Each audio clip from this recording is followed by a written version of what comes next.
Hello বন্ধু, হাতাখুন্তি channel থেকে সবাইকে স্বাগত। তো চলো আজকে তোমাদের দেখাচ্ছি বাড়িতে যদি আম বা আমড়া কিছুই না থাকে তাহলে তোমাদের শুধু পাকা তেঁতুল থাকলে তোমরা কীভাবে টকের ডালটা করতে পারো, যেটা আমি পাকা তেঁতুল দিয়ে করে তোমাদের দেখাচ্ছি। আমার কাছে আম বা আমড়া কিছুই ছিল না, হয়তো এমন সিজন যে সময় হয়তো আম বা আমড়া পাওয়া যায় না বা কোনোভাবেই কোনো দোকানে পায়নি। দেখো, আগে থেকে পাকা তেঁতুলকে আমি ভিজিয়ে রেখেছি।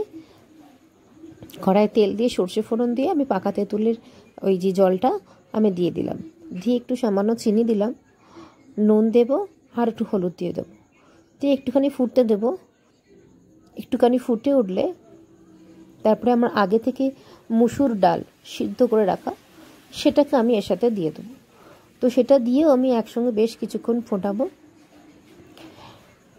ডালটা যে যেরকম সিদ্ধ করবে, কেউ খুব গলিয়ে সিদ্ধ করতে পছন্দ করো, আমি খুব গলাইনি, একটু একটু সামান্য দানা রেখেছি। তো যাই হোক, সেটাকে আমি বেশ কিছুক্ষণ দেখো আমি ফুটতে দেবো। এবং খুব ফুটে উঠলে তোমরা এই সময় যদি মনে করো ডালটা একটু বাড়িয়ে দিয়ে জল দিয়ে বাড়াবে, তো সেটা তোমরা করতেই পারো। এখন এই মুহূর্তে নামাবার সময় কোনো সময় কাঁচা জল দিয়ে নামাবে না, তাই আমি এখন একটু জলটা দিয়ে ফুটতে দিয়ে দিলাম। দেখো, ডাল ফুটে উঠেছে এবং আমার ডালটা রেডি।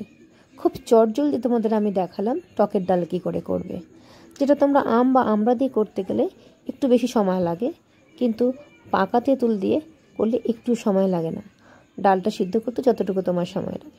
তো চলো বন্ধু, তোমরা এটা ট্রাই করে দেখো এবং আমাকে অবশ্যই আমার কমেন্ট বক্সে জানিও